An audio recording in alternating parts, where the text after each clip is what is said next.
Economics. चलिए start करते हैं। इस वीडियो में हम बात करेंगे profit maximisation of a firm. ठीक है, यहाँ पर थोड़ा सा स्पेस आ गया है, देखिए टाइपिंग का थोड़ा मिस्टेक है। तो अब हम फोकस करते हैं कॉन्सेप्ट पे। तो एक फर्म में प्रॉफिट मैक्सिमाइजेशन कैसे आता है। देखिए, प्रॉफिट मैक्सिमाइजेशन का मतलब ये होता है कि प्रॉफिट उसका मैक्सिमम लेवल पे कब चला जाएगा। ठीक है, इस मैक्सिमम लेवल के बाद प्रॉफिट घटना शुरू होता है। तो ये पॉइंट कब आता है। First of all it's aim to earn profit and maximise it. एक फर्म का एम क्या होता है कि वो अपने प्रॉफिट को कमाए और उसको मैक्सिमम लेवल तक ले जाए। ठीक है, ये फर्म का एक गोल होता है। ठीक है, हर फर्म का होता है। ठीक है, तो वो उस लेवल पर अपने प्रोडक्शन को ले जाती है जहां पर प्रॉफिट मैक्सिमाइज होता है। उसके बाद भी कुछ हद तक प्रोडक्शन वो करती है, लेकिन ये इसके लिए बेस्ट पॉइंट होता है। ठीक है, ये पॉइंट जो टोटल प्रॉफिट है वो आता कैसे है। टोटल प्रॉफिट होता है TR माइनस TC। TR है टोटल रेवेन्यू, यानी कि जो आपको प्रोडक्ट सेल करके जो रेवेन्यू मिलेगा, ठीक है, जो आपका इनकम मिलेगा किसी भी फर्म को, वो टोटल रेवेन्यू है। और जो उस सारे मटेरियल को बनाने में कॉस्ट आई है वो उसकी टोटल कॉस्ट है। तो इन दोनों का जो डिफरेंस होता है वो होता है टोटल प्रॉफिट। ठीक है, ये सिर्फ सिंपली टोटल प्रॉफिट बताता है, ये प्रॉफिट मैक्सिमाइजेशन पॉइंट नहीं है।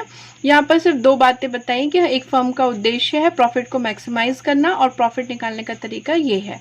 ठीक है, अब मैक्सिमाइज कब होता है। ठीक है, when more the difference means profit, जब इन दोनों का डिफरेंस सबसे ज्यादा होगा।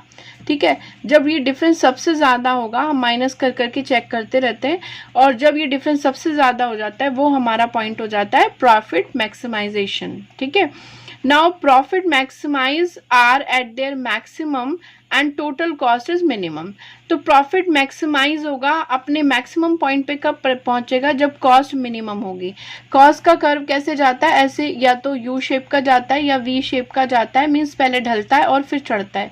तो जब एकदम कॉस्ट अपने मिनिमम लेवल पे पहुंचती है तब जाके वही पॉइंट होता है जब उसका डिफरेंस टोटल रेवेन्यू सबसे ज्यादा होगा, और वही पॉइंट पे प्रॉफिट मैक्सिमाइजेशन होगा।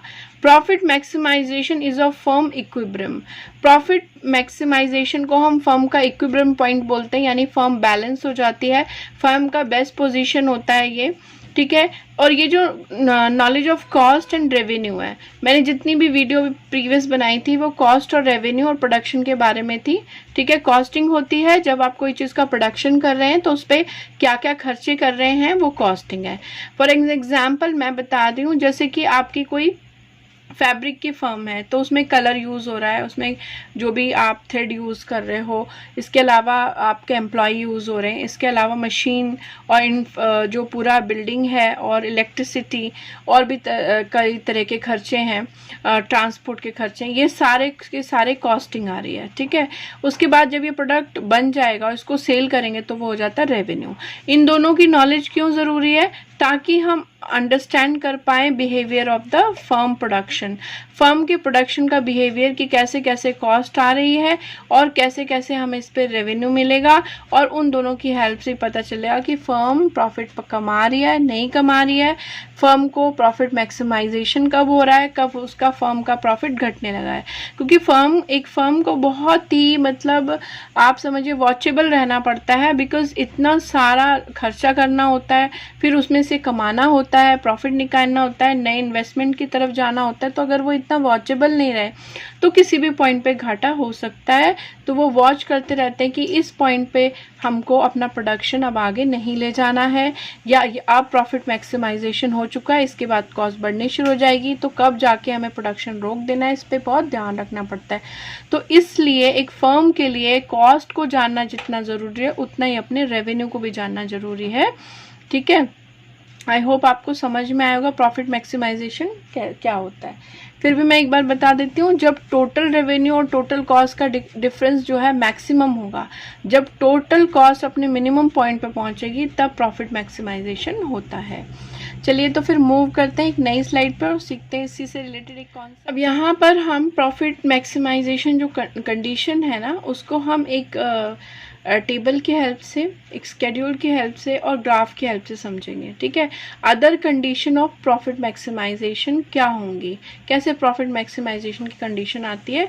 सी I have taken here 3 column schedule. First column unit of the commodity, यानी किसी भी कमोडिटी की हमने यूनिट ले ली जिसको हम दिखाएंगे कि कॉस्ट इसको बनाने में कैसे कैसे आ रही है और कैसे कैसे सेल आउट करने पर आपका रेवेन्यू जनरेट हो रहा है, ठीक है। तो फर्स्ट, सेकंड, थर्ड कैसे कैसे हमने प्रोडक्शन बढ़ाया।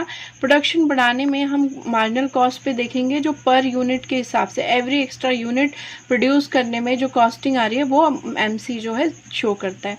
तो पहली यूनिट पे कॉस्ट आ रही है 9 और सेकेंड यूनिट पे कॉस्ट आ रही है 7, यानी कॉस्ट घट रही है। थर्ड यूनिट पे 6 और फोर्थ यूनिट पे 7, यानी एक बार घटी है और फिर बढ़ना शुरू हो गई, ठीक है। फिफ्थ यूनिट पे 8 हो गई और 6 यूनिट पे 9 हो गई, यानी कॉस्टिंग का कैसा कर्व होगा, ऐसे यू शेप या वी शेप, क्योंकि वो पहले घटती है और फिर बढ़ती है।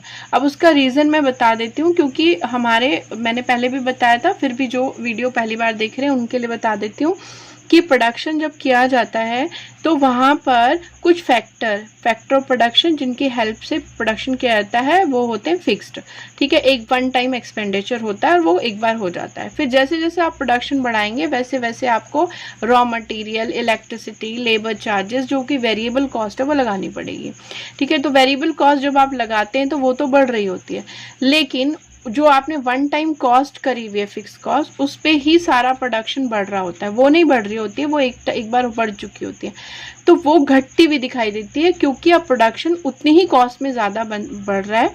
तो इसीलिए ओवरऑल जो इफेक्ट आता है वो आता है घटता हुआ। दूसरी बात ये है कि जब प्रोडक्शन आप बढ़ाना शुरू करते हैं तो आपको कुछ कुछ बेनिफिट्स भी मिलते हैं, ठीक है। एक्सटर्नैलिटी बोलते हैं उसको हम। तो वो कुछ कुछ बेनिफिट मिलते हैं, जैसे आप बल्क में, आपको प्रोडक्शन ज़्यादा करना है, आप कम मटेरियल खरीद रहे हो और फिर प्रोडक्शन ज़्यादा करना है, आप ज़्यादा मटेरियल खरीद रहे हो, sum of the discount you get, ठीक है। तो वो आपका बेनिफिट हो गया, ठीक है।